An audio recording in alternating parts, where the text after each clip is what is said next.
Hello and welcome to Juicy Scoop. Thanks for watching me on YouTube. Make sure that you like, subscribe, and hit that notification button. And make sure you go over to heathermcdonald.net because I just dropped new merch special for the 10-year anniversary. Yes, Juicy Scoop has been around for 10 years.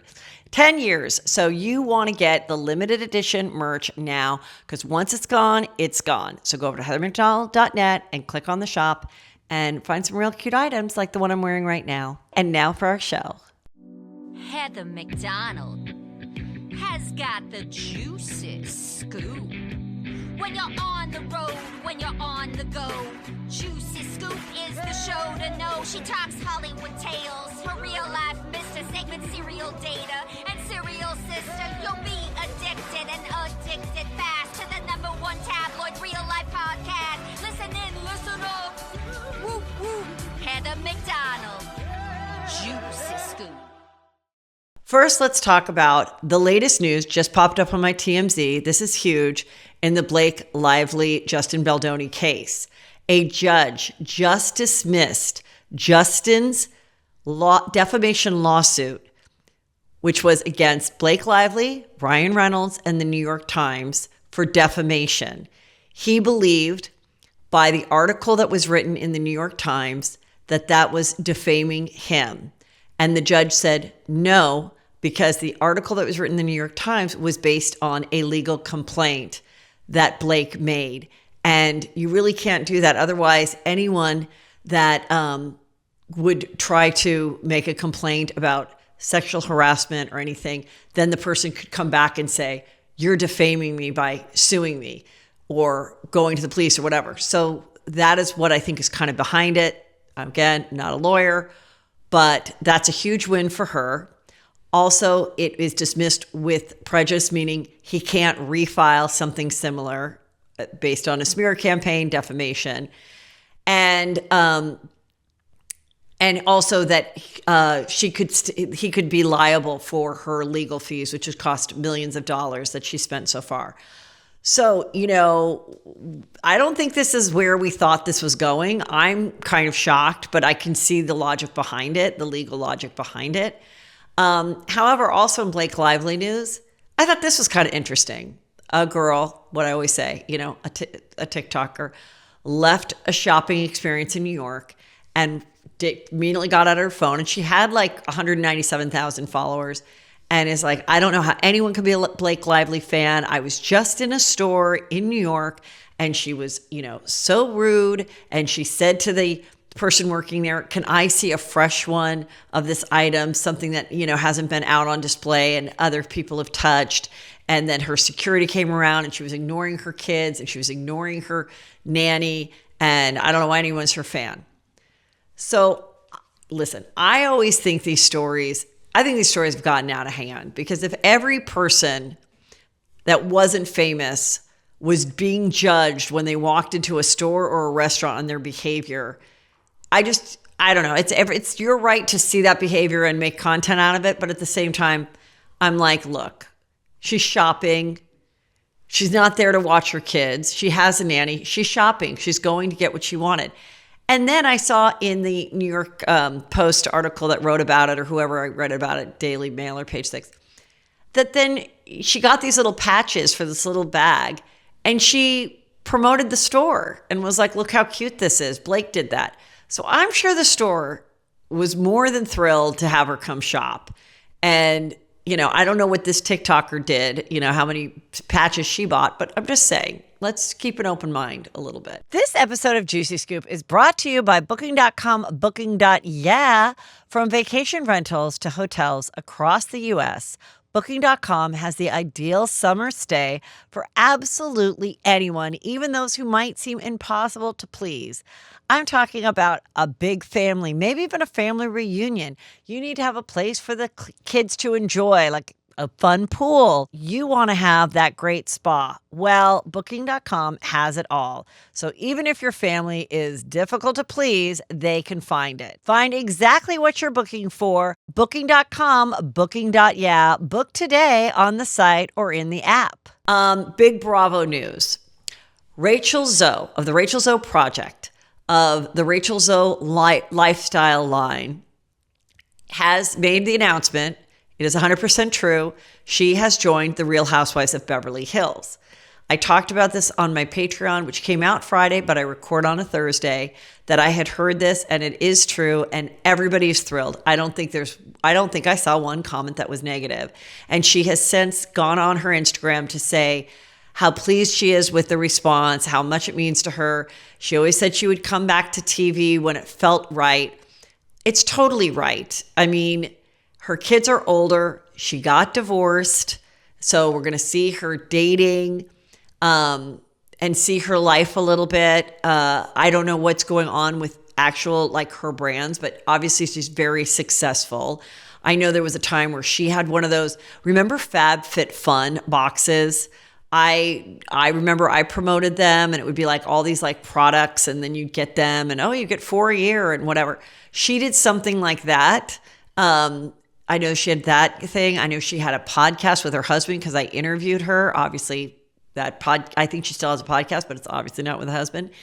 And so I'm very intrigued. Like, they were college sweethearts. Just a few years ago when I interviewed the two, it was her. No, maybe it was just her, and she talked about him. I can't remember if he came on or not, but it really seemed like they had such a great partnership and everything. But, some marriages don't last forever. Still very successful union. And I wonder if it's friendly. I wonder if he has another girlfriend or partner or whatever. But that will be fun to see. Some people wonder, how is she going to work with Dorit, being that Dorit is known as the fashionista and everything. And I think that it's going to be just great. Like, I think Dorit will be so excited to meet her. And I think she'll be kissing her ass. And then Bose will feel left out. And it's going to be good. So we'll see who else, if there's anybody else that's going to be announced. Brynn from Real Housewives of New York made a big announcement today. I'm not coming back. Well, I don't think the show is coming. We didn't think the show was coming back, or at least they're going to start with a fresh slate. We don't know. But it was kind of smart of her just to be like, I know I'm not being asked back, so let me take this moment and get some press out of not coming back. And the second part of her statement on Instagram story was, but I created this dating app and it's doing so well. I have to bounce between my London and New York offices. It's going to be the greatest date. It's the greatest dating app ever. And I have my book coming out. So be excited for that. So I thought it was pretty nice. And I want to say, Brynn, come on Juicy Scoop, because now that you don't have the Bravo Golden handcuffs, I want to get more and know a little bit more about what you were thinking when people were saying things about you that weren't true, what all went down last season, which got weird and dark, or we don't have to talk about that. I don't know. But I find, yes, I can see why the audience didn't necessarily like her. But I have to say, it is very hard for someone to be a Real Housewife, because when people say, you're not doing a good job or we don't want you here anymore, it's not because you fumbled the football. It's because we hate your personality. Like, you can't really change your personality. It really is you. So whether she chose to do this on her own or was just being savvy, she wasn't really well liked at the end. People didn't like her, though they did like her in the beginning. And I just think that is a lot for your mental health, because it's like you just feel like everyone hates you, and it's like, this is you. I'm being me. I'm not playing a role. I'm not executing a design for a home or something. This isn't HGTV. It's just me being me, walking around talking to people, and you guys all find me annoying. So goodbye. Britt goes by Britt. On Real Housewives of Real Housewives of Atlanta is suing Bravo for $20 million. This is the woman who is behind really one of the most horrific things that have happened on Real Housewives of Atlanta. This girl, Britt, and Kenya Moore were getting a little tiff. It seemed a little weird. It did seem like Britt was trying to engage with the big dog, and the big dog, being Kenya, was like, why are you trying to get your moment on TV? Somehow that really pissed off Kenya. She also felt threatened because she heard Britt say, like, I'm packing, meaning I carry a gun or something. So then when Kenya had her big Kenya Moore hair care, the first brick and mortar store that's kind of like a hair care center or whatever, that she wanted to make it like a blow dry bar eventually. She decides to have this party. Britt comes, gives her some flowers. She's like, just please leave. I don't like you. And she's like, okay. And then she's like, I've been threatened, everybody. Thanks for coming to my event, but I've been threatened. And I did some research on this woman who threatened me and is trying to take food out of my daughter's mouth. Here you go. And she went and had some people do research. Then she went to Michael's and Kinko's and made a big, like a science project thing. Like it was like one of those, you know how the board and it has the two sides. Like, I don't even know what she was doing. And showed these explicit photos of this girl back in the day when she was a webcam girl or a video cam girl. I don't even know. And it was her with a man's in her mouth. Okay. And everyone's like, oh my God. The next day she finds out that this happened when she wasn't there. She's totally mortified. Kenya gets asked to stop filming. And according to Britt in her lawsuit, she just found out that the woman that was displayed at the party for the cameras for everyone to talk and blog and everything about wasn't even her.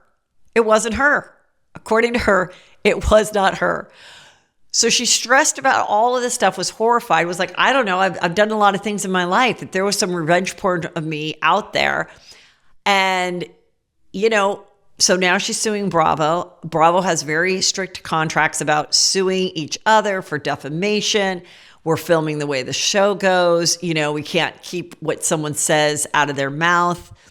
We let it unfold as it was. We did reprimand Kenya for it. Kenya, whoever she got to be her investigators, really fucking dropped the ball. If this is in fact true, and this was just some other girl that resembled her. It's just a mess. It's dark. And out of all the lawsuits that have been made through Leah from Real Housewives of New York, and I don't know if Brandi Glanville was suing and her lawyers dropped her, pushing like alcohol and this and that. This one, I feel like, I don't know. This one is going to be a hard one because it's like they were just filming what was going on. If none of the producers were involved in going to Kinko's or Michael's, and none of the producers even knew that she was bringing these boards, which if they can prove that they did not know that she was bringing these explicit photos of this other cast member onto her event, then I think that they'll win the case. But obviously for her, I mean, talk about some major vindication. It reminds me of when the earrings were fake, that feeling of like, oh my God, they were worth $40. They were not worth $10,000 or $3,000. Hello. And then everyone's like, oh, I'm tired of that story. Well, I'm not. And if this is in fact true, whether you don't like her nasal voice or not, she deserves to have her day. Jax from the Valley, Jax Taylor, from what I see, he was doing a podcast tour that has been canceled due to the backlash of the viewers that are seeing him as a husband to Brittany, seeing that, you know, he was, the last episode, she's talking to his sister on the phone and they're filming at their house, and she covers all the Nest cams in the house, but I guess they have audio as well. And all of a sudden she's like, oh my God, the producer just came up to me and said that Jax was listening to us. This is crazy. He's rage texting me right now. Like, oh my God, Jax is like the worst. I don't even know what I'm going to do with him. Like, this is crazy. But it is kind of great that she just has to laugh because it really is so insane. But I think to the women at home, that was like a final straw. I mean, already they didn't like seeing what we'd already seen, the way he talks and everything to her and the fighting. But also, I think him doing a podcast tour when he just started his new podcast without Brittany, it might be a tad premature, but you got to strike while the iron is hot. But the popularity is just not where it's at. He's got to have like a little redemption. He's got to, you know, find a new girlfriend who then Britt loves and they co-parent together. But right now in the dark thick of this divorce, it's just not on his side. Also fun news of the weekend is I came across Ramona's Instagram story that just keeps giving. And she was like, hello. She's like, you know what? It's so gorgeous out. I'm in the Hamptons and I am enjoying myself because I'm at a friend's house and they are actually serving the food. So I have to do anything. Isn't that great? And then the next one, she's even like a little more buzzed, about to look at this beautiful table that I didn't have to set up because I'm a guest for once. And it's just beautiful. And I was like, you know what? Good for her. She is having the time of her life. She was, a bottle of Pinot Grigio in the sun, feeling grateful, picked up her phone, and just wanted the world to know how great her life is. And you know what? I've been there. So, okay. Also, JLo was performing this weekend, which we talk about JLo in my interview at Worldwide Pride Day. And, some people were a little shocked by her bodysuit, which was extremely tiny on the actual vajayjay area. So you got the side cleavage of the vagina, or whatever you want to call it. And some people were like, Heather, I want to know what you think. Well, first of all, the body was banging. It got us talking. Also, the outfit requires like really good tight tights and then like a fishnet over it to like camouflage. So you're really sucked in. Like it didn't look comfortable.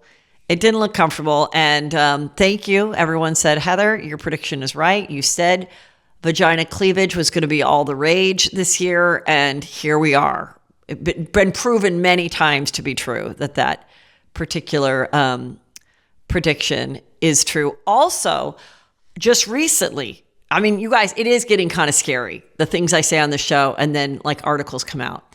Just recently, I said, I really hope some news comes out that cold plunges aren't that good for you or don't do anything for you. Because I'm not cold plunging, everybody else is, and I really can't stand going in cold water. I like my pool warm, I like a hot jacuzzi. Well, this week, multiple articles came out saying it actually shrinks the growth of your muscles, plunging all the time. I'm just saying what the article says. Don't come for me. Don't drain your cold plunge. I mean, whatever your story is your story. But it's more about me saying it, and then it comes back. It's okay, whatever. Also on the Hulu show, Secret Lives of Mormon Wives, Demi and her husband, who are at the center of the whole Vanderpump Villa guy flirting with her. And then it turned out he was actually flirting with Jesse. And anyway, they did not make the reunion. And when asked about it, she posted on social media, Demi, well, they told us the date very last minute, and we had a whole Disney World thing planned with hotel rooms or Airbnb, and we already bought the tickets, we already got the flights, and so we didn't go. And I don't know, Hulu's different than Bravo. Bravo, you don't show up to a reunion, and it's like a huge no-no. Like, you get in a lot of trouble. You lose out on a lot of money, especially if you've been in there for a long time. And they really don't like it at all. But maybe when they were filming the show, maybe the reunion was not something that they had planned for. Maybe, I don't know. Maybe it was a last-minute thing, but I'm sure the next contract will include a reunion and a penalty if you don't show up. P. Diddy, the trial continues. At the end of last week, there was another girlfriend after Cassie that the last couple of years that was with him. And she was anonymous, going by a Jane Doe. But she's on the stand. There are people in the courtroom. It's a federal case. So there's no like court TV filming it. That's why we just get the sketches of like Diddy. And you see just a woman, of tan complexion, like crying. And people believe that this is 50 Cent's ex-girlfriend, baby mama of the child that he had in like 2012. When someone had said this on a podcast a while ago, Fiddy got very mad at that person. So I am just saying what is people are talking about on TikTok, that this is in fact her. She got sucked into the world of P. Diddy, feeling special that she's with a powerful guy, agreeing to do these freak-offs. Very similar to what Cassie said. They'd go for 3 to 4 days. She'd get the UTIs. She'd be exhausted. She'd get, yeast infections. Every time he'd promise her she'd be like, does every time we get together have to involve 3 or 4 other paid escorts? And he'd be like, okay, I mean, fine if you're not down, but like, I'll see you soon. It'll just be us. And then she'd get all excited. And then you'd be like, are you ready to bring me some entertainment? What have you got for me? And then she'd have to set it up and find the guys. And at one point, one of the guys was like so gross and smelled that after 30 minutes, she's like, I just cannot, Diddy. I cannot be with this gross guy. And he's like, fine. And then he flew out another, which, crossed state lines, which that is a crime. Sex work is not legal. And so in proving that the racketeering case, that's all goes into play, and that the assistants were like, one time she was like just excited to be with him alone. And then she sees, oh God, she looks up in the hotel room. She's like the red lights that he wants, and the assistants there getting the baby oil and the, candles ready. And it just seems awful. And then, why didn't you leave? Well, I was a single mom. And then he agreed to pay me, I think he was paying her rent and $10,000 a month. Okay, she said she would do these weekly, these freak offs, with 3 to 4 men that would go on for several days. And then when they weren't freaking, they were like sleeping, okay, and trying to recover and getting like an IV and like a collagen smoothie or something. And so therefore, if you do the math, she was a very poorly paid sex worker, girlfriend, whatever you want to say, only $10,000. And if she is in fact the mother of Fiddy's child, what was that about? How was she not getting enough money from him? She did say on the stand that my ex and Sean did not get along. So, I mean, I don't know if it's been confirmed, but very juicy. If not, not a great deal for you, poor thing. And it sounded awful. Justin Bieber looks like shit. Everyone's concerned. It's turning into a Britney Spears account. He's posting weird stuff. He's looking awful. He's just like doing like photos to a friend, like, and weird cryptic things. He's not dancing around in brown sensible pumps in front of an open fireplace like this one. But it seems to be heading in that direction. He and Hailey Bieber are still together. They were over the weekend with security going to get, something to eat. A lot of people also think that her $1 billion road sale doesn't really make sense for her makeup. People are like, haven't I even heard of it? How many products are there? What is this? So there's a lot of talk of the conspiracy behind all of that. Let's see. Oh, and then Karen Reed trial is continuing. And we've all talked about all the different theories.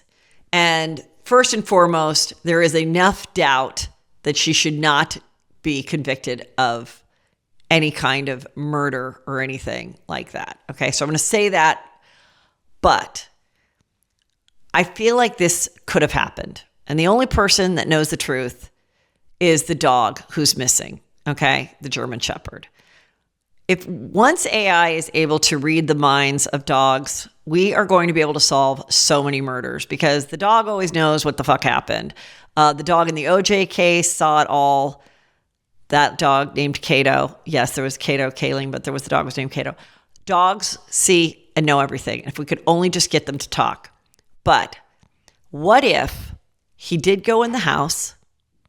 She's waiting for him because she said he went in the house. She's waiting. He gets in an argument with people in the house. It gets very physical. Maybe something's hit on his head, like a weight or something. It's down in the basement where they change that floor immediately after. The dog gets involved either protecting its owner, who is someone who lives in the house, or trying to break it up or whatever, causing the scratches and the bites on his arm. He gets out there. They see him leave. He's like, you're fucking crazy or whatever. And he leaves. So they think he leaves beat up but alive. And they're all wasted. As he's leaving, he's like, oh, thank God she's here. But he sees her backing up. So he tries to stop her to get her attention. And she inadvertently hits him, but maybe like midway in the 3-point turn. And then he is left in the snow and is unconscious and dies. When the people are leaving the party wasted, they don't see him in the corner of the yard. But when it turns out in the morning that he's found on the lawn, that's when they all start scrambling and being like, oh my God, she says she hit him. But let's say he never even came into the house, because let's get ourselves out of this narrative. We definitely don't want people to know that there was a fight. We don't want people to know that we were drinking, maybe doing drugs. We don't want people to know that we drove home from the bar drunk. We don't want anyone to know. So that is when they started to scramble and get rid of all their information. Now, the only reason I think this is a possibility is because I just think that Jen McCabe, even though she's like the worst friend on earth, I don't think she consciously knew that a man that she knew was dead when she was looking up the how is my daughter's soccer or whatever volleyball team doing this week? Like what that's what she was doing at 2:45. Then how long does it take to die in the cold? She said that's from the open tab from when she looked up the daughter's thing at 2 a.m. and not looking at it too, that it was at 6 a.m. That was the technical thing. That's still very hard, but I'm just, I still think she should be acquitted and she should not be tried again. But I'm just saying we will never really know unless someone in that house speaks. And I definitely think he went into the house. That's what I think. Have you ever woken up with a weird symptom, like a swollen, itchy eye, and you're like, is that pink eye? I don't know what that is. And you don't really know where to begin. That's why I love ZocDoc. ZocDoc is a free app and website where you can search and compare high-quality in-network doctors and click to instantly book an appointment. We're talking about booking in-network appointments with more than 100,000 doctors across every specialty, from mental health to dental health, primary care to urgent care, and more. I love ZocDoc because you can book an appointment through ZocDoc so fast. Typically, in just 24 to 72 hours of booking, you can score the same day appointment, which when you're not feeling well, you want to get in as soon as possible. Stop putting off those doctor's appointments and go to ZocDoc.com/juicy to find and instantly book a top-rated doctor today. That's ZocDoc.com/juicy, ZocDoc.com/juicy.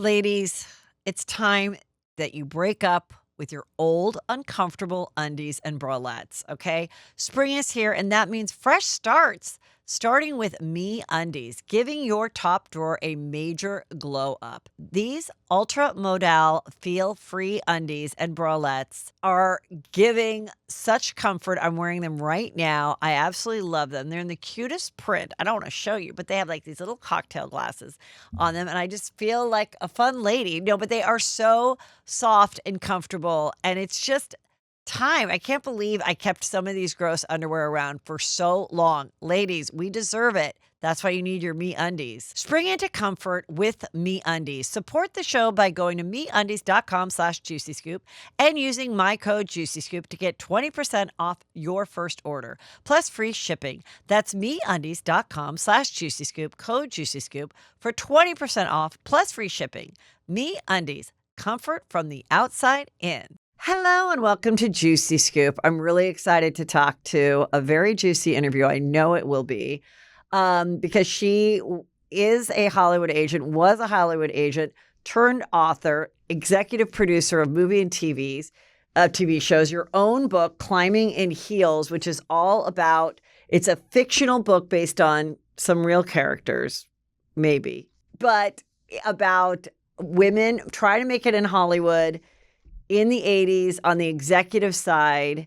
And I've heard so much about it. So like I was following Kyle, and Kyle from Beverly Hills went to your book party. And that's where I first was like, oh, this is cool. And I think I followed you, and then you DM'd me. Yeah. And I was like, yeah, I'd love to have you on. I think this is like a fascinating book, but also I want to know about your life. Yeah, it's not a straight line, right? Did I DM you? Wow, that's so bold of me. That's so unlike me. But okay, I'll take it.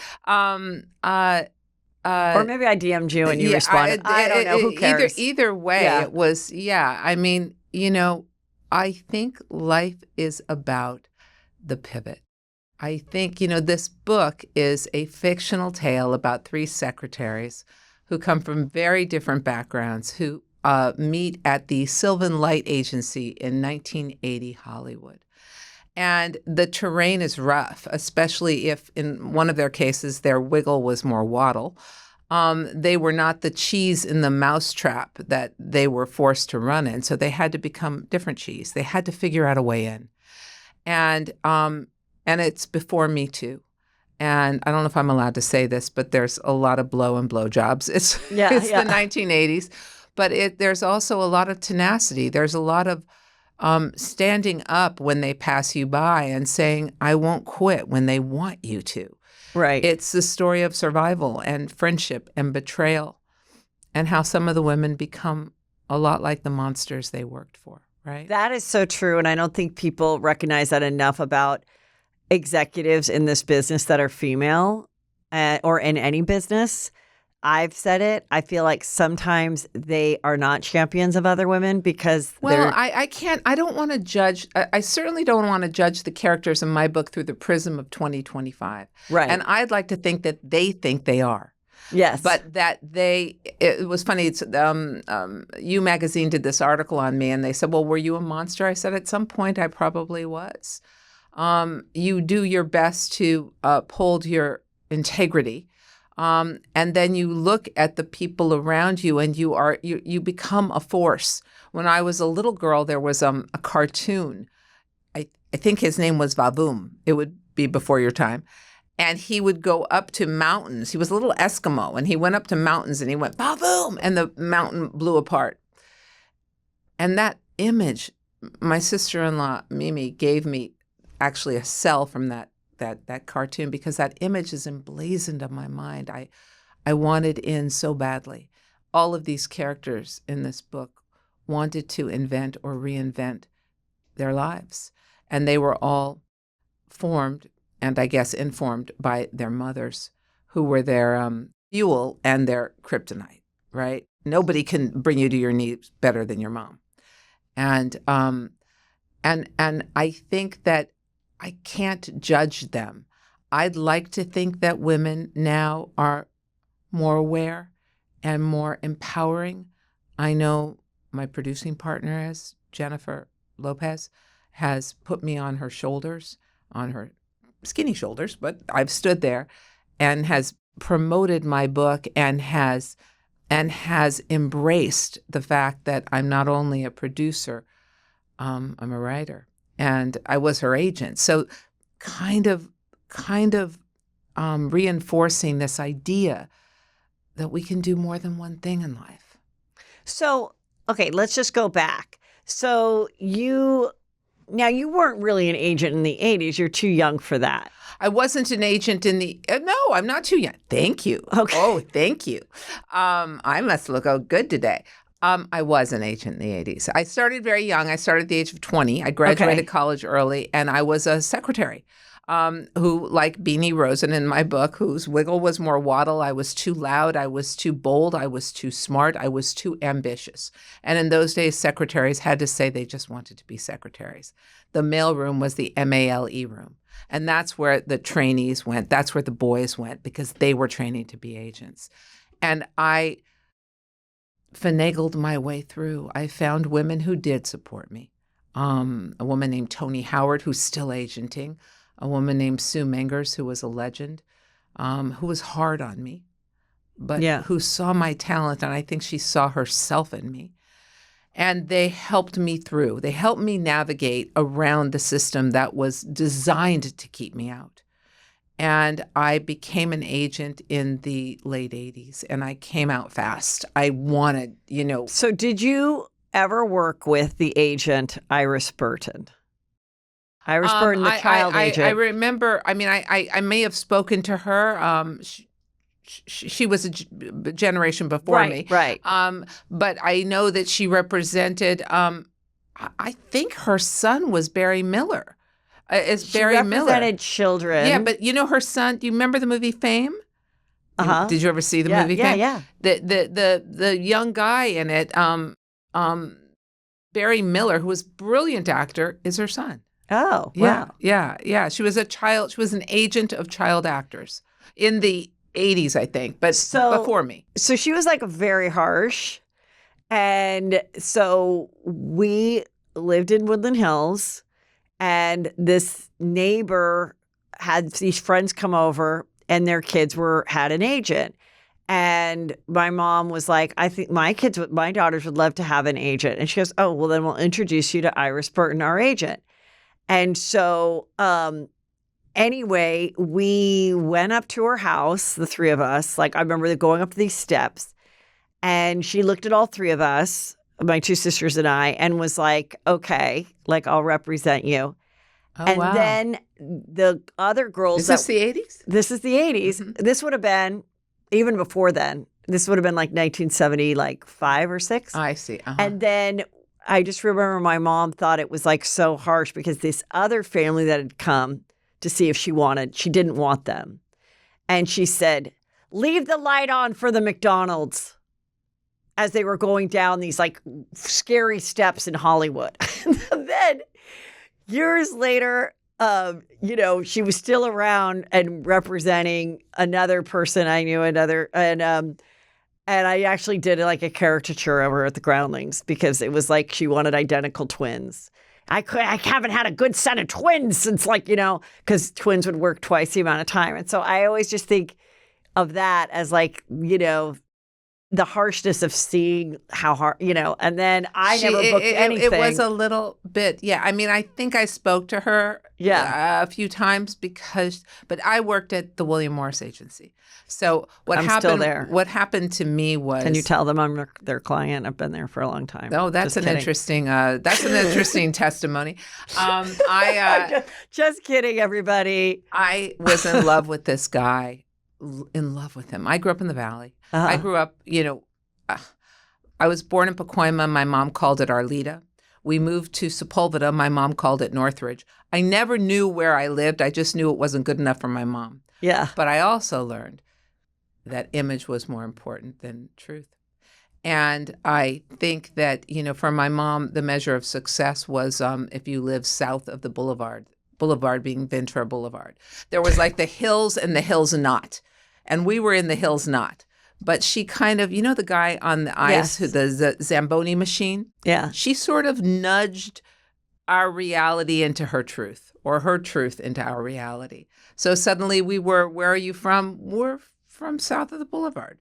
Yeah. Or, our temple, it was always the aspiration to I never thought about living in Beverly Hills. It was just the Encino Hills would have been fine. But I was in love with a boy who was Hills, and I was Hills not. And he was short. He went to our temple, a very upscale temple. He was, I don't know, he said he was 5'8". He was probably 5'5" with lifts, which meant he was 5'3". And I'm like 5'7", and we looked like Mutt and Jeff. And I just wanted anything for him to like me. And, and my dad was a salesman, and he had taught me that no just meant try again, try harder, which was good in some instances, but was bad when somebody wasn't into you. And he wanted an agent, this guy. And I said, guffaw, I'll help you get an agent. Not even knowing what an agent was. I bullshitted my way. I zambonied my truth. Oh, my father is related to somebody who can help you. I zambonied it. Or you might say I manifested my reality, because I said to him, I'll do it. And I was going away to Berkeley, and he was staying local, and I had the summer to do it. So I put a list of franchised agents together from the Screen Actors Guild, and there must have been 5,000. I'm not kidding. Tiny, tiny print. I had the girls at the card store I was working at help me. And every day I went out with his headshot, which I had paid for. And I went to the receptionist to get to the agent, and then, you go to the receptionist to get to the secretary to get to the agent. All summer it's taking me just to get to the secretary. Meanwhile, I'm tap dancing for this idiot. Oh, any day now. Oh, my dad's going to help. Don't worry. I'm going to, just trying to deliver the yes for him.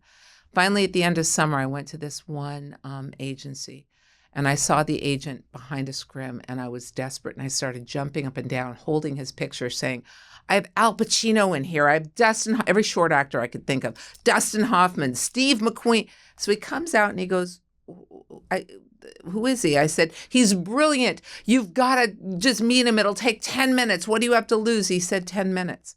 And I said, and if you don't, you're going to be walking down Hollywood Boulevard. You're going to see his picture on every billboard. And you're not going to ask how short he is or what's wrong with him. You're going to say, I could have met this kid, and I didn't. And this kid was named Tom Cruise? No, but he said to me, the best thing about this kid is you. But Heather, I got the yes. And I went to a payphone for mobiles, and I called him. And I was so excited. And this loser gets picked up by this agent. And I don't know, maybe 2 months later, he gets this little role on Chips. And I think, oh my God, he's going to be carved out into the Mount Rushmore Hall of Fame. Then he gets a semi-regular role on Happy Days. So he's really taken off. Yeah. And shortly thereafter, he dumps me. Uh-huh. But, I never forgot the thrill of getting the yes. And because of him and that stupid situation, I found my way to being an agent because I knew I was good at selling people I believed in. I knew I could manifest his career. I understood the architecture of the sell. And that's how I became an agent. So how did you then start representing or meet Jennifer Lopez? Oh, well, years later. I mean, I became a secretary who found my way to becoming an agent. I came out fast. I represented Nicolas Cage. I represented Julia Roberts. And I spent the 90s building my career. So was she your client during Pretty Woman? Yeah. I signed her at Mystic Pizza. And I loved that movie too. Yeah, and all the way till Erin Brockovich. So that was my trajectory as an agent.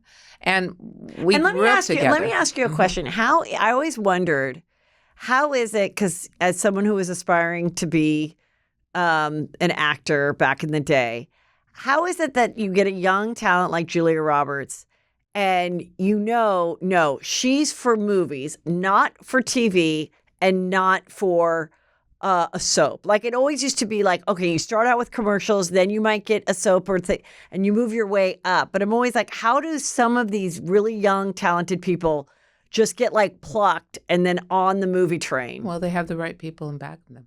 I mean, I was a motion picture agent. Okay. I didn't do TV. That was the area I found. I wanted to do TV, but I was in the motion picture department. She was signed by a friend of mine in New York, by a woman named Risa Shapiro and Kevin Huvane. They signed her in New York. I was the West Coast contact. And she and I just clicked, that we had an overlap. And, she was raw talent. You could see it. Brilliant, lovely, funny, beautiful, and smart. This episode of Juicy Scoop is brought to you by Booking.com, Booking.yeah. From vacation rentals to hotels across the U.S., Booking.com has the ideal summer stay for absolutely anyone, even those who might seem impossible to please. I'm talking about a big family, maybe even a family reunion. You need to have a place for the kids to enjoy, like a fun pool.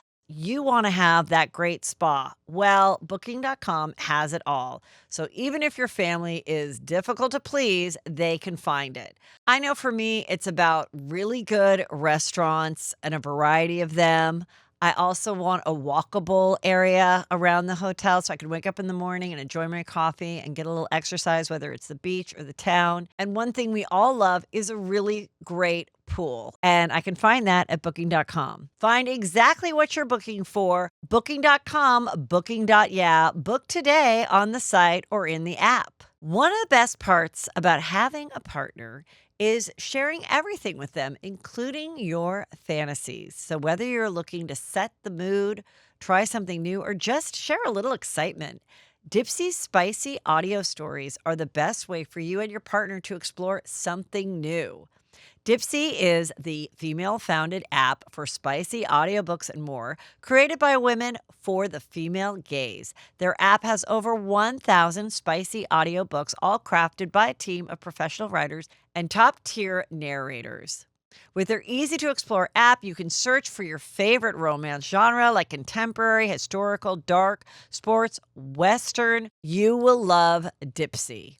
Right now, you can get a 30-day free trial plus 25% off your annual subscription when you go to dipseastories.com/juicyscoop. That's DIPSEA stories.com/juicyscoop for 30 free days and 25% off your subscription. dipseastories.com/juicyscoop.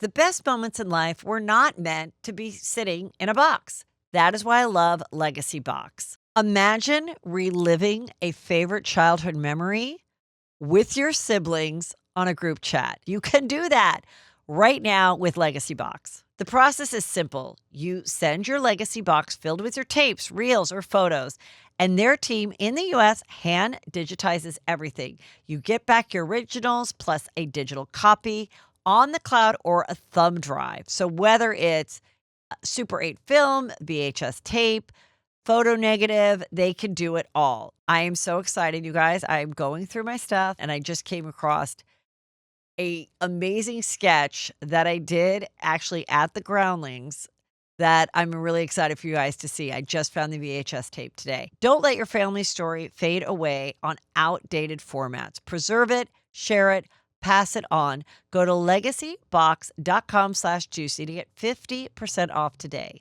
That's legacybox.com/juicy. And did you have any idea when a script like Pretty Woman would come across that it would be such a phenomenal hit? Because when you think about it today, the concept, it is a fantasy. It doesn't make sense, like that a girl that looked like her would actually be on the streets, like giving blowjobs. It was the darkest script you've ever seen called 3000. And Julia was attached to do it at a place called Vestron. And they went out of business. And the guy who ran it, rest in peace, Steve Ruther, went over as a producer, Laura Ziskin, all these people that were involved. I chased it hard. It went to Disney. And we were like, Disney?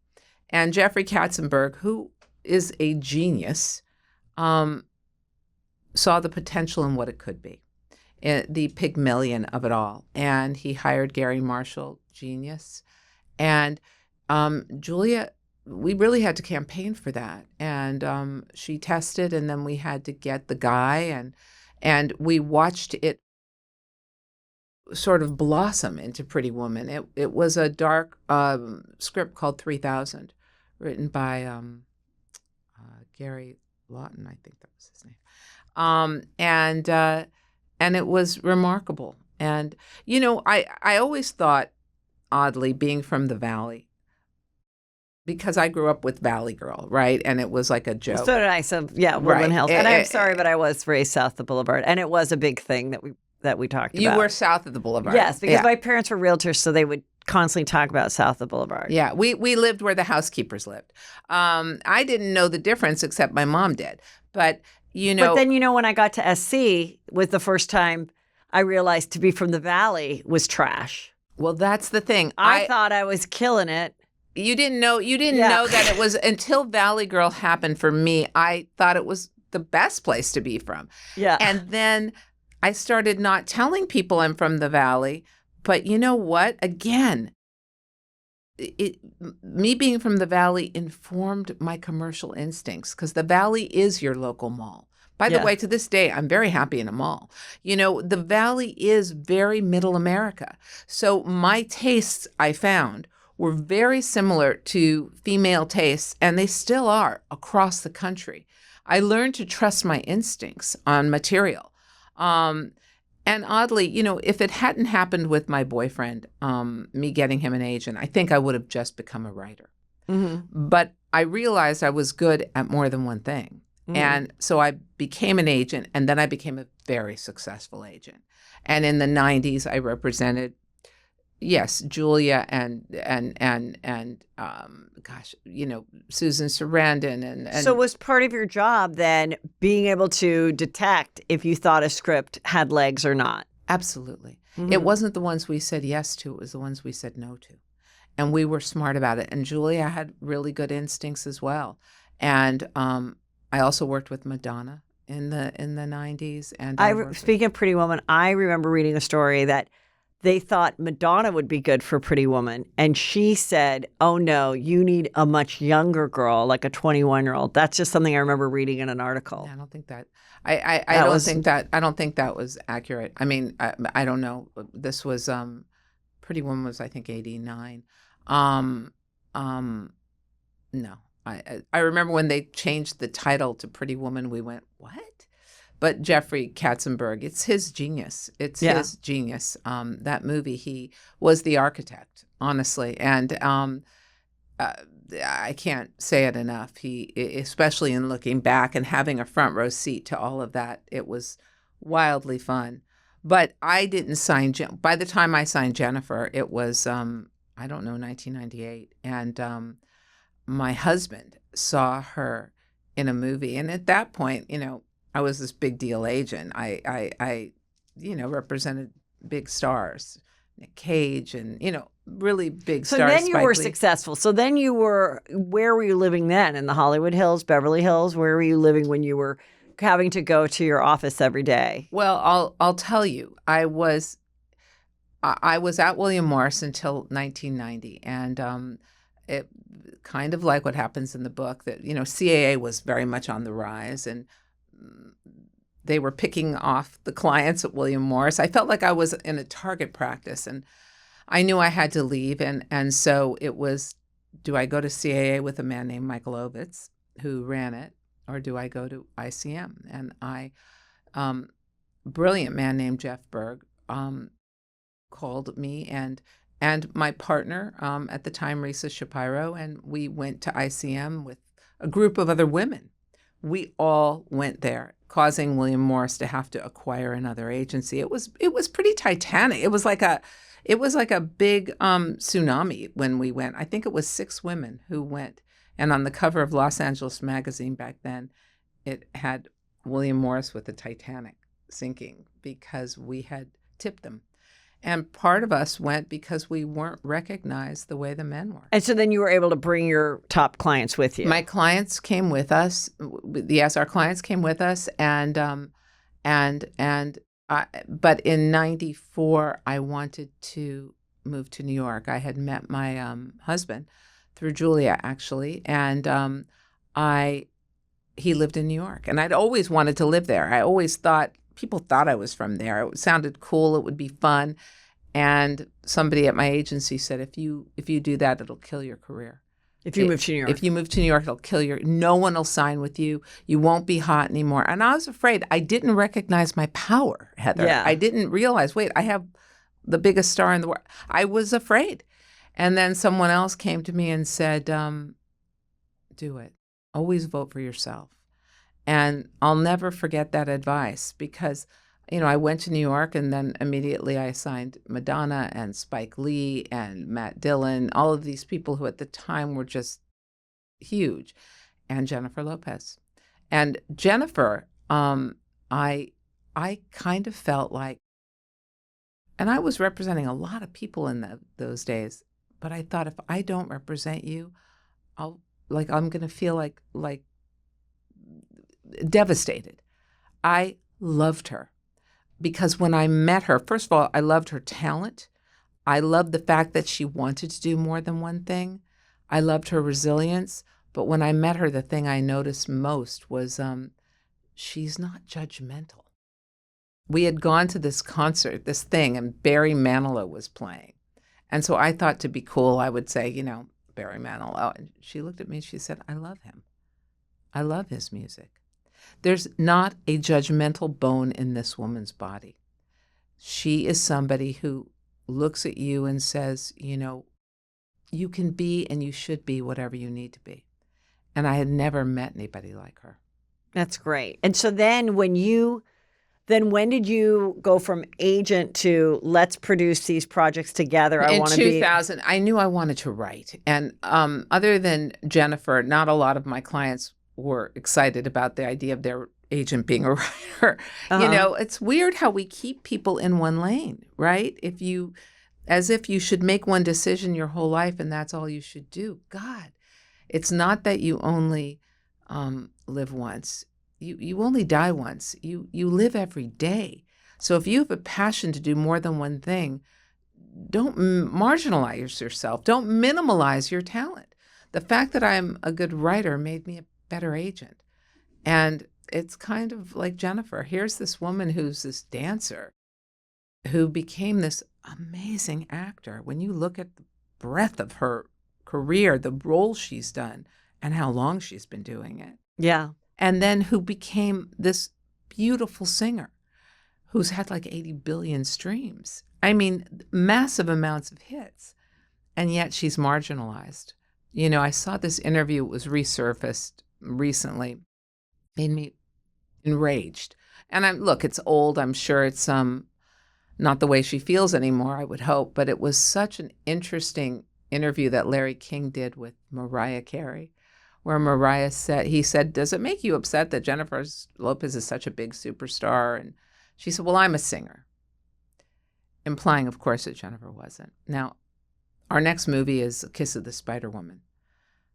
John Kander, who wrote the music for that, and who wrote the music for Cabaret, who's 97, cried when he heard her doing her pre-record. She has a beautiful voice. But yet, and sometimes women do this. Wait, Kiss the Spider Woman is something you are doing right now? It's coming out in October. Oh, wow, You're going to cool. see Jennifer. It's a story about love is love. Yeah. It is a beautiful movie. No, they came out like 30 years ago, right? Yes. This is a remake? This is what came out 30 years ago was Bill Hurt and Raul Julia. This is a musical about two men who are in prison who ultimately fall in love. Mm-hmm. And they do it through the imaginings of this movie that one tells the other about. And Jennifer is the star of that movie. Oh, okay. It is a beautiful movie that Bill Condon directed. And her voice is pristine.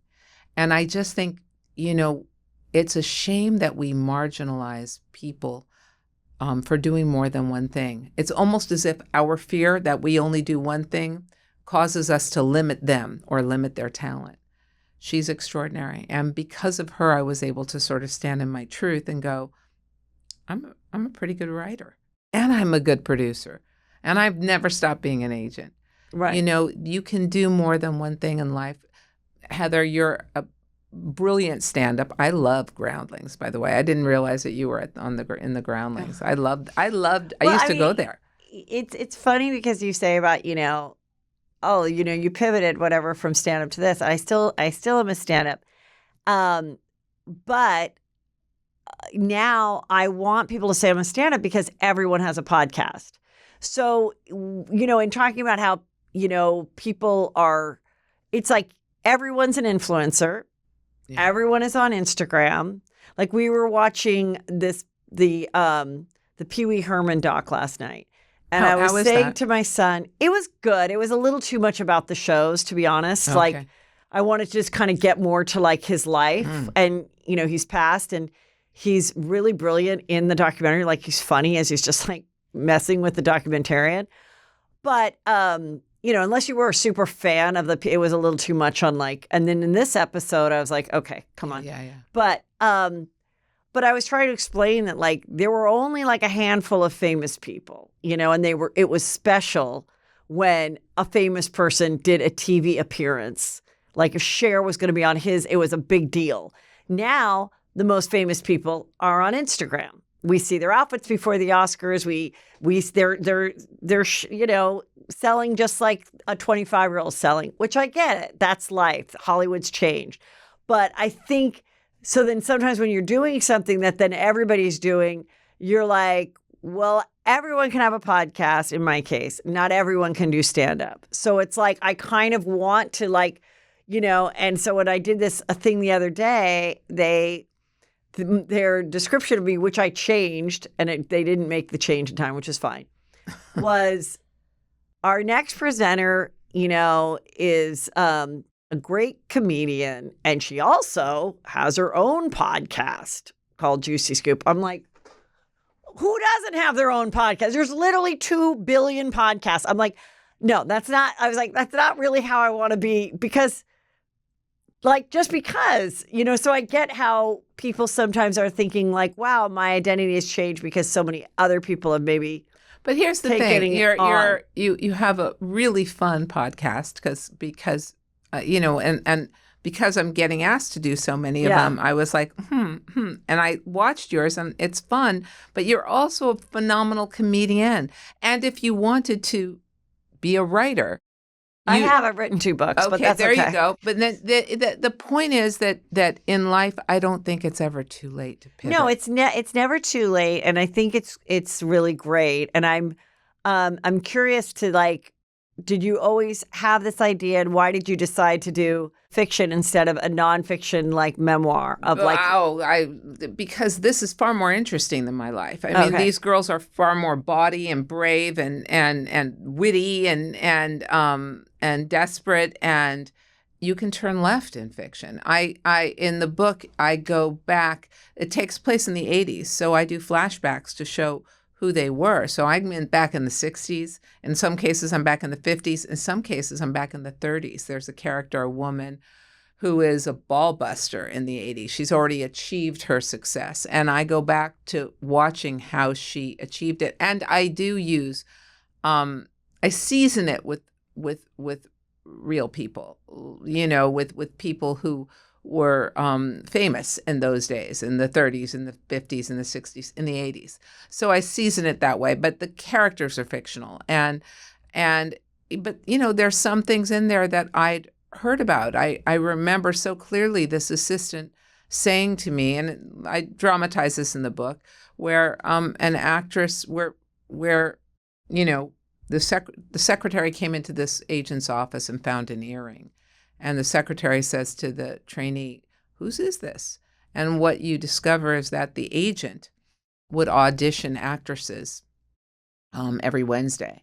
And, he'd ask them, he'd get a casting director on the phone, and the casting director would say, well, what's she look like? Is she tall? Is she sexy? Is she fun? Well, she's tall and she's sexy, but are you fun? And she'd giggle. And then she'd take off her shoes and take off her sweater and so on, and take off her earrings. And and the secretary said to the trainee, well, how do you know? How do you know how it transpires? And the agent would let him listen as a bonus. If he did a good job or if he worked on weekends, he'd let him listen as he messed around with these secretaries. So, You mean actresses? I mean actresses, also secretaries. Right. When they were interviewing them for different roles, different positions. Sometimes they wanted spinners. Sometimes they wanted long legs and no last name. Now, not every person was like that, but it was real. Yeah. And you tell it to young women today are reading my book. I'm thrilled, and it's a bestseller. It's taken off, all of that. But they're reading it going, God, the 80s seems so great. Well, I think it's really brilliant that you wrote it from that era. There's obviously the hits that have come in the last couple of years that have been from that time, whether it's the Menendez brothers or whatever, the nostalgia that's on TikTok of kids like wanting to see. And even when I talk to young people, they're like, because I wrote a book about my dating adventures like in the early 90s. And I called it You'll Never Blue Ball in This Town Again, because I was an old virgin who was trying to make it in Hollywood. And you remember those books, You'll Never Make Love in the Town Again, then You'll Never Nanny in This Town Again, You'll Never Have Lunch in This Town Again was the first one. And then the one about being like a high-class hooker in Hollywood was You'll Never Make Love in This Town Again, which was so juicy. Wow. And so anyway, I was like, I'm just going to, play off of that and make fun of these things. And because it's a time where there was no social media and you had to call or leave a message, or maybe you would miss a call and you wouldn't know what the person was doing, so you could like be coy and all of that.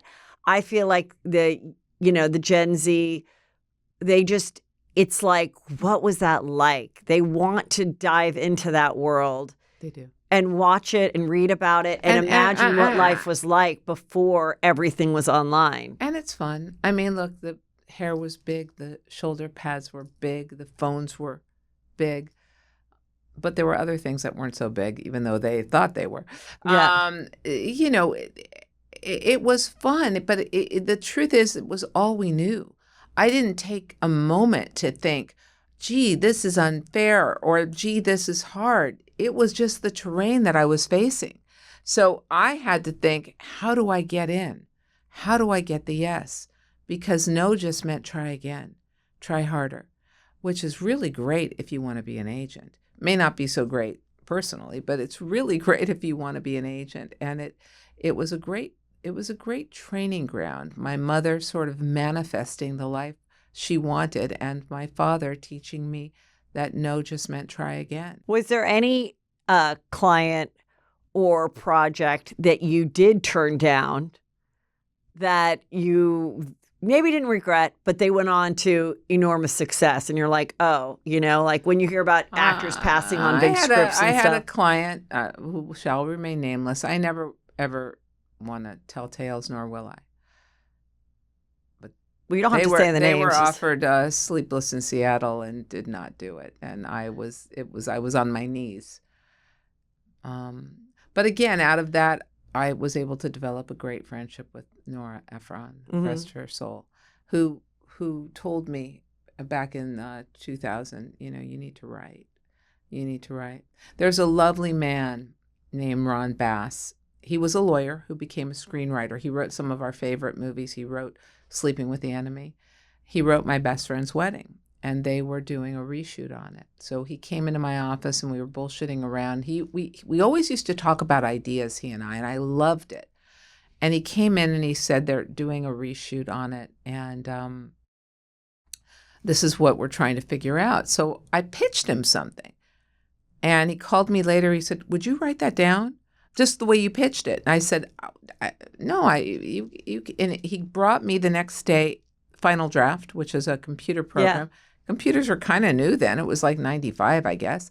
And he taught me how to use it. And he said, "Just write this scene and this other scene that they were reshooting in a bathroom." And he said, "Just for the heck of it." So I did. And he ended up showing it to the studio. And bless him, he gave me credit. In other words, he told them I did it.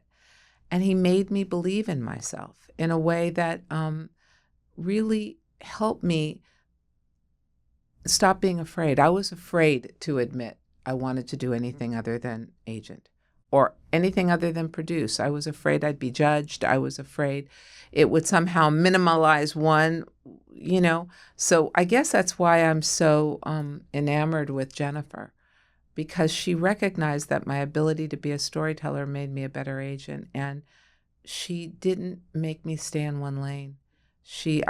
I wasn't ever afraid that, oh gosh, if I tell her I want to write, she'll get another producing partner. If anything, she stood beside me and shouted louder. And it says a lot about her. Mm-hmm. And then, so this has already been going to be made into a series. Darren Star for Peacock. Darren Star read it. Amazing. Darren Star, who does Sex and the City and Emily in Paris and Younger and many others, read it when it was in its infancy, and he was a friend of mine, so I just wanted to know, is it too steamy? Because there's it's very spicy, this book, very Valley of the Dolls, and so he went, "I not only love it, I want to option it." I said, "Come on." He said, "No, I want to." Then he called me 3 days later. He said, "Universal wants to option it." I was like, guffaw, my favorite word. He said, "I'm serious. Universal wants to option it." I said, "I haven't even, it's not even published."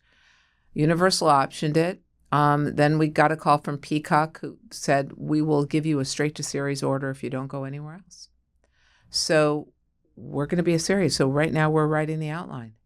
And then, will Jennifer be a producer on it as well? Yeah. Oh, that's great. Yeah, of course. Yeah. So I mean, that's going to be really fun. Do you fun. Will you be a really big part of that or not? I want to be. I mean, I'm writing the pilot right now with Darren. People say, "Well, how are you going to do both?" And I guess I say, "Watch me." No, it'll be, yeah. I'll figure it out. You know, there again, these rules that we have to do this or we have to do that. Emancipate yourself from other people's idea of your life and design your own. Do you like the casting process? Being like, do you sit in the room through all these projects that you've done with Jennifer and watch people read for it? And is there something, as an actor, I'm not good at auditioning. I'd get so nervous, and then I'd hear people would take beta blockers, and I'm like, should I take a pill before I? Really? And, yeah, but then I could go do stand up like in Wow. front of whatever thousands of people, Wow. and like not be nervous. But something about like parking at the studio, like walking, hoping to have it memorized, but maybe not have it memorized, because some acting coaches would say, don't have it memorized, hold the thing and act like you don't care. I don't know. I would say memorize it. But, and then the distraction that happens in the room of like, hi, girl. And you see people, and then there'd be someone else that would just be reading a book. I'm like, how could they be reading a book right before they go? Like, there's so much. So I always wonder, like, and what I tell people now is like, they want it to be you. They want their job to end. They don't want but I think going in, there was something in my mindset that like, they weren't going to like me or they didn't like me, instead of like, oh, you're going to be so happy I arrived because I'm the one. Like, I didn't have that attitude. Now I do, but I didn't in I my believe, 20s. listen, abracadabra in ancient Hebrew translates to say it, see it, be it. Abracadabra. I have a chapter in the book called The Abracadabra Girls. I believe in manifesting your reality, I guess, from my mom. So when I'm in the casting process and I'm looking at people reading, I have great empathy because I represented actors. I try to make everyone as comfortable as possible, but I'm looking for someone who can play the lie, who it's just so natural. It's like they embody it. They're not reading, they're being. Yeah. Because then they're manifesting right in front of me. And then you can't shake it. Was there any time that like you wanted someone that was like less famous for the part, but then the studio or the network was like pushing the name? No, but there was a time where one of the best things that, well, not best, but I represented an actor named Tim Robbins who, I would read every script early. I'm a voracious reader, and you have to be able to read quickly. And I think my talent was most honed in knowing great material. And I read a script called Rita Hayworth and the Shawshank Redemption. And I loved it. And I sent it to Tim. I said, they want Tom Cruise. I mean, but maybe one of these other, and he was obsessed. And he was really hot at the time. He was sort of coming up. He had done this, I think he had done The Player. He had done this kind of mock-you series. I loved The Player. Thank you. Yeah. That was yeah. about the industry too. Yes, yeah. it was. Yeah. And I had put that With movie a murder, together. Uh-huh. Right? Oh, that was so And- good. That's a but- good juicy scoop, classic history type of show. Bob Altman directed it. Yeah. Rest in peace. But anyway, I chased that movie for him, Shawshank Redemption, so hard, and talked to them because Cruise wasn't doing it and they didn't know which way. And I said, you need somebody who could become it. And then I said to Tim, if you want this, you fly out. And he was hot at the time. You audition and then you audition again. And he did. And he got it. And to me, it's one of the best movies ever made. And was he nominated for it? I think so. I know Morgan was. Uh-huh. It's just, it's probably one Yeah. of the most great. beloved, I call it love stories ever made. Anyway, yeah. Was there anybody I wanted to that I said no to who became a big star? Is that was that your Yeah. question? Or a script that you didn't think would be a hit, or I'm pretty good with scripts. yeah. I'm pretty good with scripts.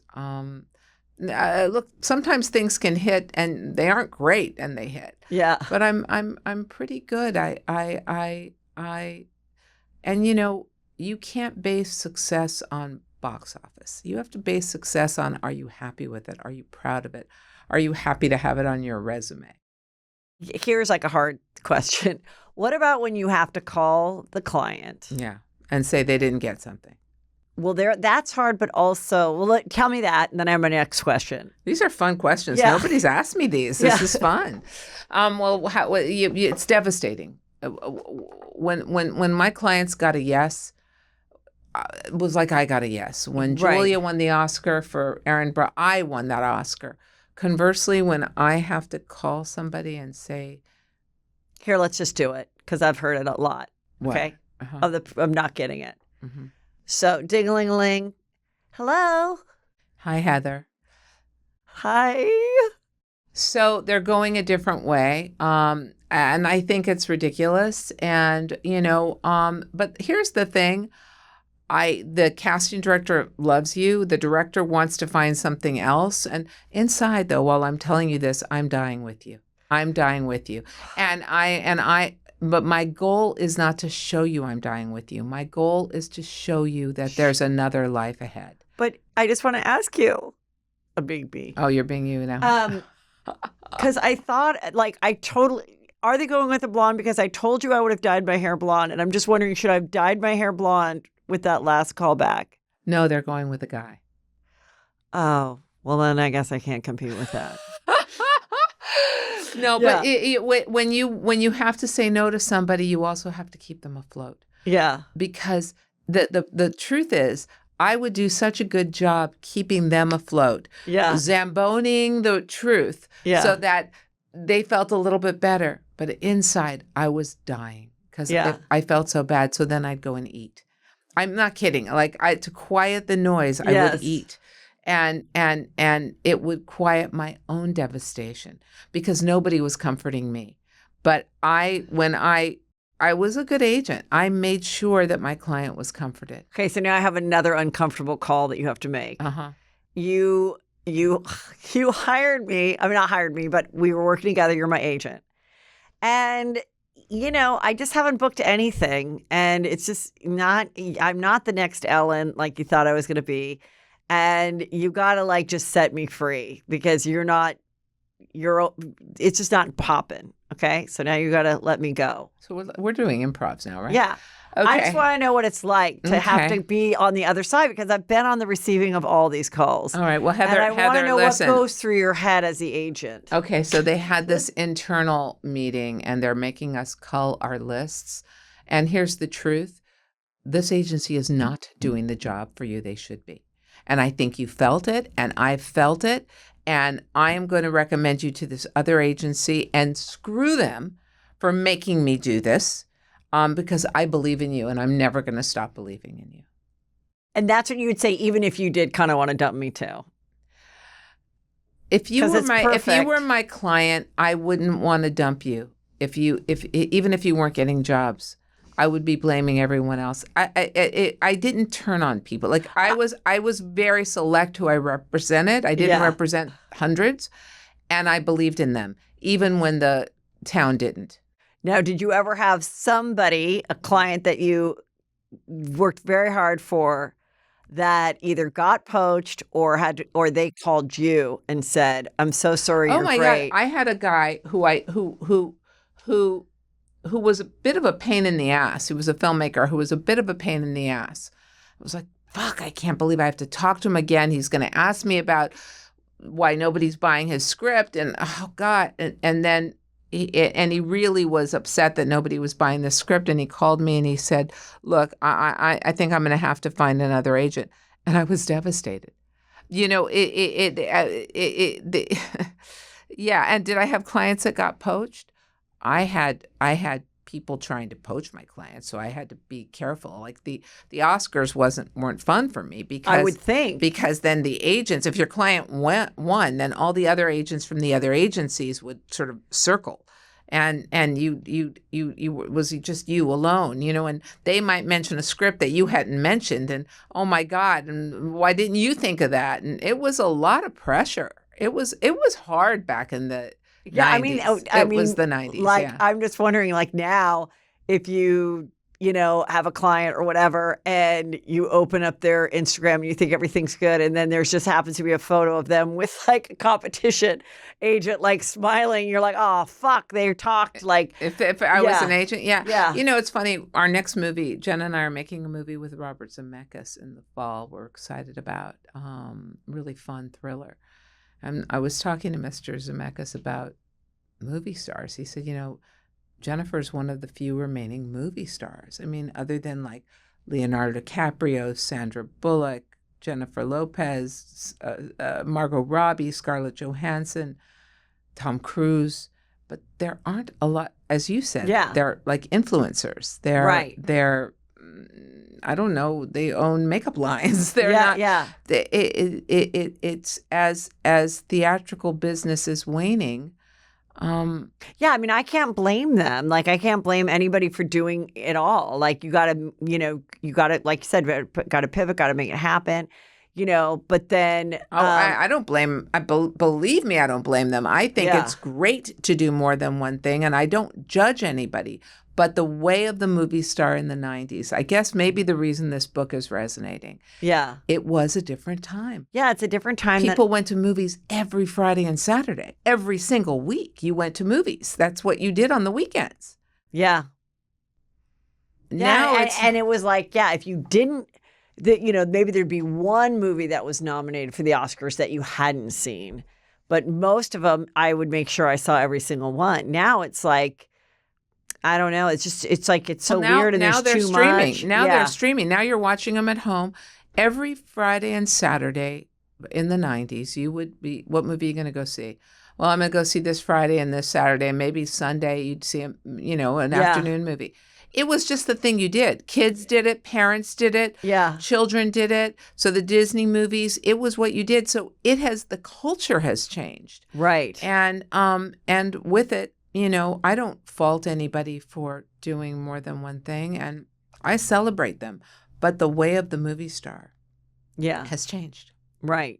Yeah, it doesn't really, it has a different, but like anything, the way you would do something, changes. So it's like now you can do your own, you can do your own thing. You can do your own thing on YouTube. You can self-finance, all of that. And you have to be okay with it.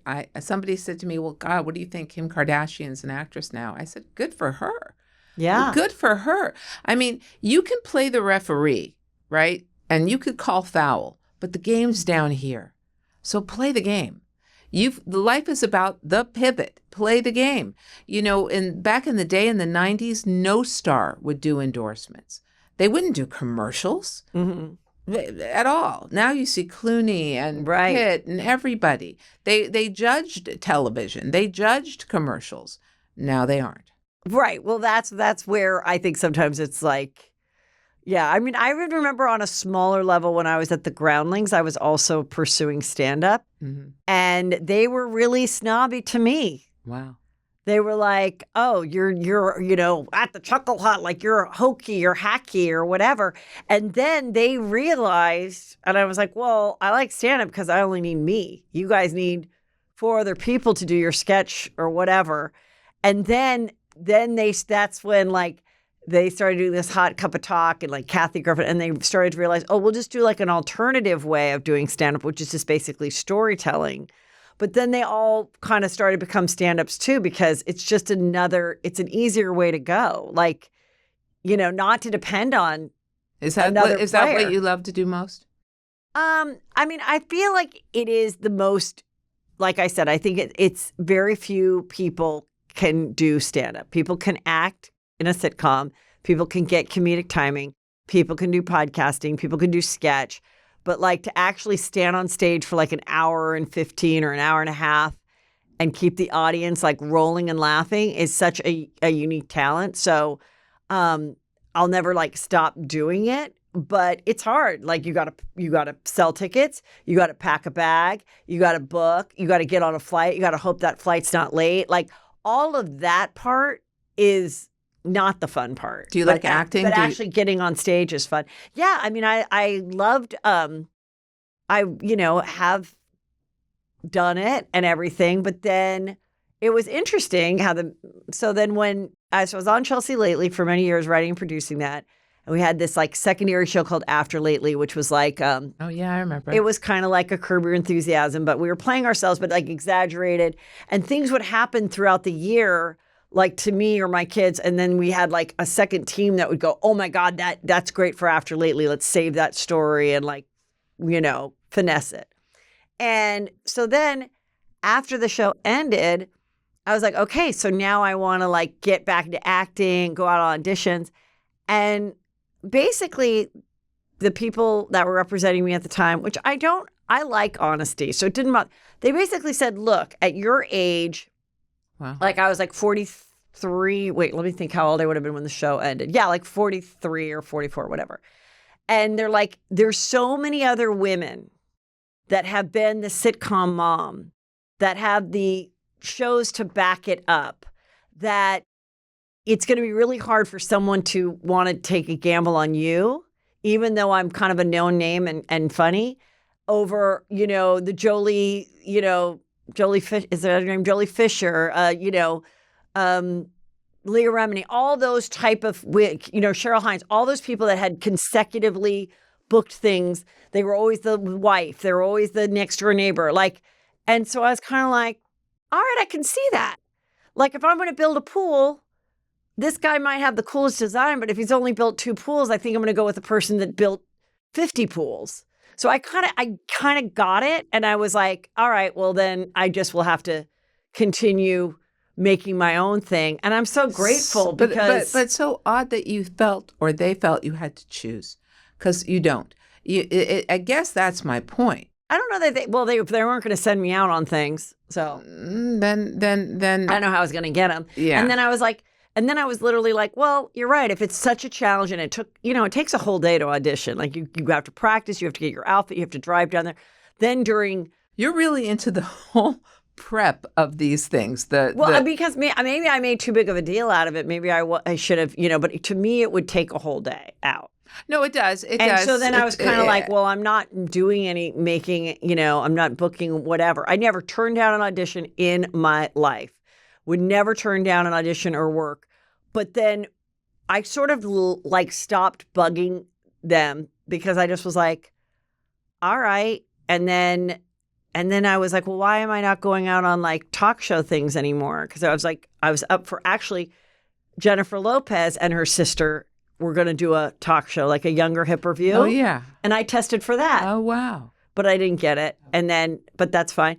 It didn't go. But anyway, but I remember meeting her sister and like really loving that. Like I was like, oh my God, that was before Chelsea Lately. And so then I was like, why isn't this happening for me anymore? And they basically were like, well, you're just not what they're looking for. They're either looking, for young and not famous or diverse and whatever. And I'm neither. So then I was like, all right. And then I literally only had this. I literally had only this podcast to make a living at this in stand-up. And even when I told my agents I was going to do this, they were like, fine. They didn't even try at that time to try to get a cut of it. Are they the same agents you have now? No. But they didn't even try to get a cut of it because there was no money in it. I made $250 a month for doing 4 shows that had 100,000 listeners. I was just like, oh, this is what you do, like just to get people to know I'm going to the Chuckle Hut or whatever.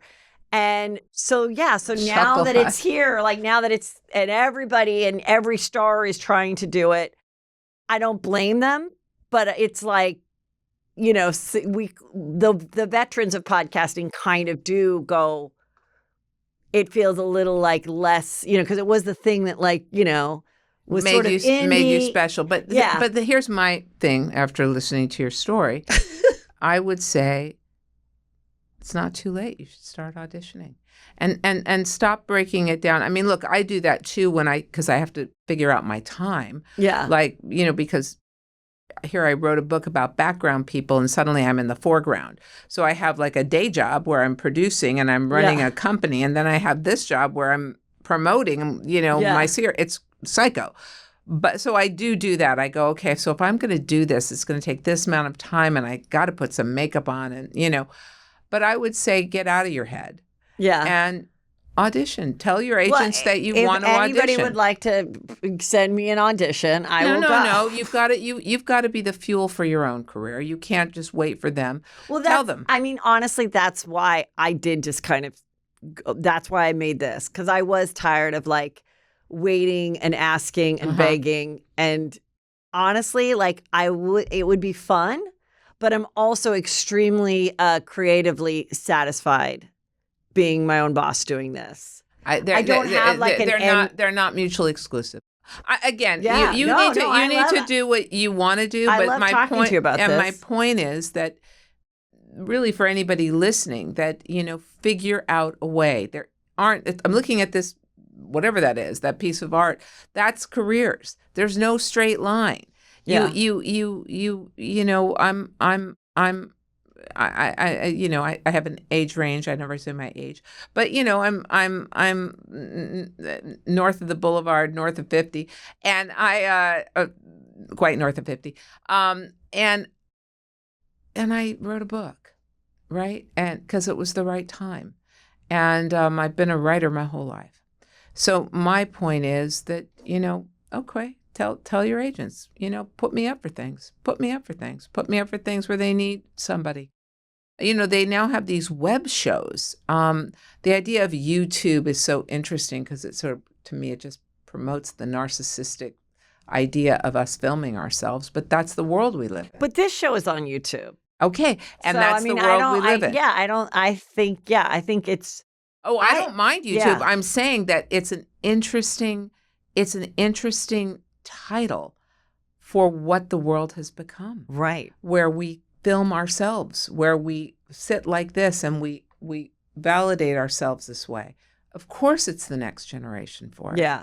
There's no judgment in it because, again, I'm not playing the ref. I'm playing the game. I'm on YouTube. Yeah. But they also have these micro shows now on YouTube, these little soap operas, which are taking off. I was just seeing a whole thing on that. And you that should the explore studios that. are putting money into those like 90-second like little soaps. I don't think they're 90 seconds. I think those are the teasers. The yeah, teasers I are think 90 second, and then I they're think like, there may be 4 or 5 minutes. But my point is that, wouldn't that be interesting at this stage of your life to explore in its sort of formation, right, and get involved with one of those, just like you did 10 years ago on your podcast, right? Be on the frontier of it.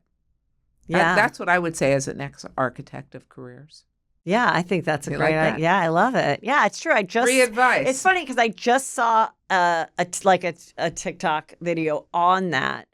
On all these like the apps that are going crazy in these smaller like little soaps, little movies, People have the attention span of gnats because of our electronics. So they may only want to watch like a 5-minute thing and then go, oh, I want to see what happens next. And then they download, the whole 20 minutes, which is, 20 episodes. And right. And it's a way of you having fun without the commitment of something else. It's just an idea, I'm saying. But again, there's no straight lines. Figure out your way. Be Vavoom. Be my little cartoon character back in the whatever it was, the 60s, when he busted every mountain in front of him. Yeah. And keep climbing in heels. I love it. Well, I am really excited to read the book. Thank you for bringing me my copy. I'm going to sign it for you. And then, of course, we'll look forward to watching it. Oh, yes. It's going to be an interesting one to write and to cast and all of that. And then you and JLo have a new movie, Office Romance. We do. When is that coming out? It's so fun. She did this with Brett Goldstein, who wrote it. Talk about manifest. He wrote it for her. He manifested this. And I read it and I went, oh my God, is this funny? It's funny and it's topical and it's smart. I guess it's coming out next year. We just wrapped it. Oh, you just wrapped it. Yeah, we just wrapped it and we're starting another one in the fall. Yikes. Yeah. Yeah. She's amazing. She's like the Energizer Bunny, like, the rest. Huh? Yeah, I've always just loved her look and style and face. Like, I just can't. Yeah. I mean, look at her. Amazing. And amazing. JLo glow. JLo glow. But a girl's girl to the nth degree. Yeah. And people, I mean, listen, they tear you down one year, then they celebrate you. They're like worshiping her this year. And again, Kiss of the Spider Woman, I can't wait for people to see it. But the thing I want people to know about her, it's not that yes, she's a great actress. She's a great singer. She's a great dancer. She's an icon. She's a girl's girl. She's a girl's girl. And she, without cameras, helps more women than anyone knows. And if I could tell the world anything about her, I'd say that's my girl. She's a good one. Oh, that's so great. That's so great. That is something that we don't really see. We see her as a mom. We see her as, like we see her as a romantic partner because she's, she also gets stereotyped. Yeah. She has the audacity to want to do more than one thing, and she lives out loud, and she gets stereotyped. I think because she's a woman, and I think it's because she's a woman of color. And I'm going to marginalize what you do. I'm going to reduce it because if you can do so many things so well, what does that say about me? Mm-hmm. So screw them. Great. Well, I love it. And everybody follow Elaine Goldsmith-Thomas on Instagram as well so you can keep up on all the exciting things. But it's really fun meeting you. It's so fun meeting you, Heather. Thank you. I love this whole juicy scoop. Thank you. It's been good for me. I want to see you acting next. That's what I think is your next step. Just call me. You can DM me. Thank you. Abracadabra. Slide in there. Abracadabra. Bye. Thanks.